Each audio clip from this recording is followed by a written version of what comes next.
Welcome to our channel. నేను యజ్ఞమూర్తి. ఉప ముఖ్యమంత్రి పవన్ కళ్యాణ్ ఎప్పుడు మళ్ళీ సినిమాల్లో నటిస్తారు? ఆయన ఆల్రెడీ చేస్తున్నటువంటి సినిమాలు ఎప్పుడు విడుదలవుతాయి? ప్రస్తుతం పవన్ అభిమానుల్ని వేధిస్తున్నటువంటి ప్రశ్నలు ఇవి. 3 నెలల తర్వాత సినిమాల్లో నటిస్తాను అని చెప్పేసి ఇటీవలే పవన్ కళ్యాణ్ చెప్పిన విషయం ఇక్కడ గమనార్హం. అయితే ఏ సినిమా ఎప్పుడు వస్తుంది, ఇంకా ఎంత షూటింగ్ బ్యాలెన్స్ ఉన్నాయి ఏ సినిమాకి అనే విషయాలు ఇప్పుడు ఒకసారి మనం మాట్లాడుకుందాం. ఒక్కసారి ఆయన చేస్తున్నటువంటి సినిమాలు ఆ స్క్రీన్ ప్రజెంటేషన్లోకి వెళ్దాం. త్వరలో వెండి తెరపై పిఠాపురం ఎమ్మెల్యే. సో మనందరికీ తెలుసు, 2024 ఏపీ అసెంబ్లీ ఎన్నికల్లో పిఠాపురం నుంచి ఎమ్మెల్యేగా గెలిచినటువంటి పవన్ కళ్యాణ్ తర్వాత ఉప ముఖ్యమంత్రి బాధ్యతలు, అలాగే 4 రకాల మంత్రిత్వ శాఖల్ని వాటి బాధ్యతలను ఆయన తీసుకున్న విషయం మనందరికీ తెలుసు. సో ఫ్యాన్స్ అందరూ కూడా ఆయన పవన్ ఎప్పుడు ఆయన మళ్ళీ సినిమాలోకి కనిపిస్తాడా అని చెప్పేసి ఎదురు చూస్తున్నటువంటి సందర్భం. 2022 ఫిబ్రవరిలో ఆయన హీరోగా నటించినటువంటి భీమ్లా నాయక్ రిలీజ్ అయింది. ఆ తర్వాత 2023లో బ్రోలో తన మేనలుడు సాయి ధరమ్ తేజ్ హీరోగా నటించినటువంటి ఆ సినిమాలో ఆయన ఒక గాడ్, అంటే ఒక దేవుడి పాత్రను మనిషి రూపంలోకి వచ్చినటువంటి దేవునిగా ఆయన కనిపించడం మనకు అందరికీ తెలుసు. ఆ తర్వాత అప్పటి నుంచి మళ్ళీ ఆయన ఇంతవరకు ఏ సినిమా కూడా ఆయన నటించింది మన ముందుకు రాలేదు. అయితే 2022 డిసెంబర్లో ఉస్తాద్ భగత్ సింగ్ సినిమా లాంచ్ అయింది. సో దానికి హరీష్ శంకర్ డైరెక్టర్, అలాగే శ్రీలీల హీరోయిన్. సో అది మైత్రి మూవీస్ బ్యానర్ మీద ఉస్తాద్ భగత్ సింగ్ అనేది స్టార్ట్ అయింది. అలాగే 2023 జనవరిలో ఓజీ ముహూర్తం షాట్ని తీశారు. సో దానికి సాహో ఫేమ్ సుజిత్ డైరెక్టర్, అలాగే దీనికి డివివి దానయ్య ప్రొడ్యూసర్. అయితే ప్రియాంక అరుళ్ మోహన్, సో మనందరికీ తెలుసు నాని గ్యాంగ్ లీడర్లో హీరోయిన్గా నటించినటువంటి ప్రియాంక అరుళ్ మోహన్ ఈ సినిమాలో హీరోయిన్. ఇక ఆయన మరో సినిమా హరిహర వీరమల్లు. ఇది 4 ఏళ్ల నుంచి ఈ సినిమా కథ ఒక సీరియల్ లాగా నడుస్తుంది అని చెప్పాలి. సో డైరెక్టర్ క్రిష్ ఈ సినిమా నుంచి, యాక్చువల్గా ఈ సినిమాని స్టార్ట్ చేసింది డైరెక్టర్ క్రిష్. అయితే ఈ మధ్య ఆయన ఈ డైరెక్షన్ నుంచి పక్కకు తప్పుకుంటే ప్రొడ్యూసర్ అయినటువంటి ఏఎం రత్నం కుమారుడు, పెద్ద కుమారుడు జ్యోతి కృష్ణ డైరెక్షన్ బాధ్యతలను ఆయన చేపట్టారు. సో ఇవన్నీ కూడా అంటే 2023 జూన్ నుంచి ఆయన వారాహి యాత్ర, అంటే రాజకీయాలతో బిజీ అయ్యి సినిమా షూటింగ్లకి ఆయన విరామం ఇచ్చారు. ఆ తర్వాత అంటే 2023 జూన్ నుంచి చూసుకుంటే అంటే మోర్ దెన్ 1 ఇయర్ ఆయన షూటింగ్లోనే వెళ్ళలేదు. ఆయన తర్వాత ఏపీ ఎన్నికల ప్రచారంతో బిజీ అయిపోయారు. కూటమి గెలిచాక తెలుగుదేశం, జనసేన, బీజేపీ కూటమి అది గెలిచిన తర్వాత సో ఆయన ఉప ముఖ్యమంత్రి బాధ్యతల్ని చేపట్టారు. అప్పటి నుంచి కూడా ప్రభుత్వ పార్టీ కార్యక్రమాలతో బిజీ అయ్యి సినిమా షూటింగ్ని పక్కన పెట్టారు. సో మళ్ళీ ఎప్పుడు ఆయన షూటింగ్ ప్రారంభం అవుతుంది, ఎప్పుడు ఆయన మళ్ళీ కెమెరా ముందుకు వస్తారు అనేది ఇప్పటివరకు తెలియని పరిస్థితి అయితే ఉంది. సో మనకి అందుతున్నటువంటి లేటెస్ట్ ఇన్ఫర్మేషన్ ప్రకారం సో ఈ 3 సినిమాల్లో మొట్టమొదటిగా ఓజీ అనేది మన ముందుకు వచ్చే అవకాశం ఉంది. నిజానికి ఈ సినిమాని సెప్టెంబర్ 27న రిలీజ్ చేయాలని చెప్పేసి ప్రొడ్యూసర్ దానయ్య ప్లాన్ చేసుకున్నారు. దానికి సంబంధించినటువంటి పోస్టర్ని కూడా రిలీజ్ చేశారు. సో కానీ అనివార్యంగా అంటే సంవత్సరం నుంచి ఆయన షూటింగ్లకు దూరంగా ఉండటం వల్ల సో ఓజీ షూటింగ్ కూడా పక్కన పడిపోయింది. ఓజీ అంటే ఒరిజినల్ గ్యాంగ్స్టర్.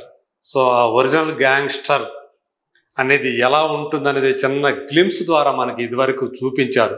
సో అందులో ఆయన ఎంతో ఫెరోషియస్ అవతార్లో కత్తి పట్టుకొని కత్తి తిప్పుతూ ఆయన చెలరేగినటువంటి విధానం ఒక స్పెల్ బౌండ్ అన్నట్టుగా ఆ గ్లిమ్స్లో మనం చూసాం. సో ఒరిజినల్ గ్యాంగ్స్టర్ ఈ సినిమా కథ చాలా బాగా వచ్చిందని సినిమా చూసిన వాళ్ళందరూ కూడా సో పవన్ కళ్యాణ్ ఆయన పర్ఫార్మెన్స్కి మెస్మరైజ్ అయిపోతారని చెప్పేసి అందులో ఒక కీలక పాత్ర పోషించినటువంటి శ్రేయా రెడ్డి చెప్పటం మనకు తెలుసు. సో ఎప్పుడు ఆ సినిమా వస్తుంది?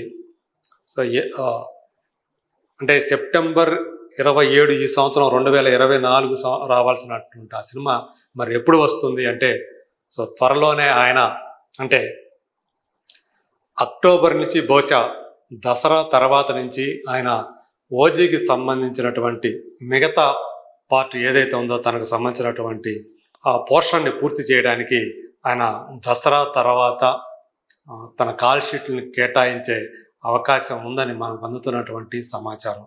సో మొత్తానికి ఈ సంవత్సరం ఎండింగ్ లోపల ఓజీకి సంబంధించినటువంటి మొత్తం నిర్మాణ పనులు, నిర్మాణానంతర పనులు అన్నీ పూర్తయిపోయి 2025 ప్రథమార్థంలోగా ఓజీ అనేది మన ముందుకు వచ్చే అవకాశం ఉందని మనకు అందుతున్నటువంటి విశ్వసనీయమైనటువంటి సమాచారం.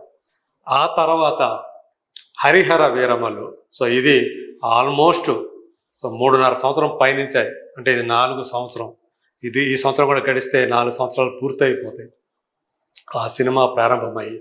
సో ఒక రాబిన్ హుడ్ లాంటి ఒక క్యారెక్టర్ని సో అంటే ధనవంతుల్ని దోచుకొని పేదలకి పంచిపెట్టే ఆ క్యారెక్టర్ ఏదైతే ఉందో హరిహర వీరమల్లు ఆ క్యారెక్టర్ సో అది చాలా బాగా క్రిష్ డిజైన్ చేశారని మనకు అందినటువంటి సమాచారం, యూనిట్ సభ్యు నుంచి తెలుస్తున్నట్టు సమాచారం. కానీ కొన్ని కారణాల వల్ల ఆయన ఆ సినిమా నుంచి పక్కకు తప్పుకుంటే ఇప్పుడు ఏఎం రత్నం కుమారుడు జ్యోతికృష్ణ ఆ దర్శకత్వ బాధ్యతల్లోకి వచ్చారు. సో ఇక నుంచి ఆయన సో ఆ సినిమాకి సంబంధించిన వ్యవహారాలను ఆయన చూసుకోబోతున్నాడు. సో ఇది కూడా సాధ్యమైనంత వరకు 2024లోనే పూర్తి చేయాలని చెప్పి షూటింగ్ పార్ట్ ప్లాన్ చేస్తున్నారు ఏఎం రత్నం. గతంలో ఏఎం రత్నం పవన్ కళ్యాణ్ హీరోగా సత్యాగ్రహి అని ఒక సినిమాను మొదలుపెట్టారు ఆల్మోస్ట్ 8-9 సంవత్సరాల క్రితం. అనివార్య కారణంలో అది ఆగిపోతే సో మళ్ళీ ఆయనతోటి పవన్ కళ్యాణ్తో ట్రావెల్ చేయాలనే ఉద్దేశంతో హరిహర వీరమల్లుని ఏఎం రత్నం ప్లాన్ చేశారు. సో మొత్తానికి ఆ సినిమా కూడా ఈ సంవత్సరాంతం లోపల దాన్ని పూర్తయి పోస్ట్ ప్రొడక్షన్ ఏదైతే ఉందో దానికి ఎక్కువ సమయం, ఎందుకంటే దానికి విఎఫ్ఎక్స్ వర్క్ కూడా చాలా ఎక్కువగా ఉంది. సో అందువల్ల బహుశా అది 2025 ద్వితీయార్థంలో మన ముందుకు వచ్చే అవకాశం ఉంది. ఇక మిగిలింది ఉస్తాద్ భగత్ సింగ్. సో ఇది హరీష్ శంకర్ డైరెక్షన్లో స్టార్ట్ అయినటువంటి సినిమా, కానీ ఈ సినిమా సంబంధించినటువంటి ఎక్కువ వర్క్ జరగలేదు. సో శ్రీలీల హీరోయిన్గా నటిస్తున్నటువంటి ఈ సినిమా సంబంధించినటువంటి వర్క్ ఏదైనా సరే, షూటింగ్ ఏదైనా సరే అది 2025లోనే ఉండే అవకాశం ఉన్నట్లుగా మనకి తెలుస్తూ ఉంది. సో ఇది ఆల్రెడీ తమిళ్లో పెద్ద హిట్ అయినటువంటి తెరి అనే సినిమాకి మార్పులు చేర్పులు చేసి హరీష్ శంకర్ తెరకెక్కిస్తున్నారు. సో ఈ సినిమా 2026లో వచ్చే అవకాశం ఉందని మనం అనుకోవచ్చు, ఒకవేళ షూటింగ్ అది మళ్ళీ మొదలై జరిగితే గనక.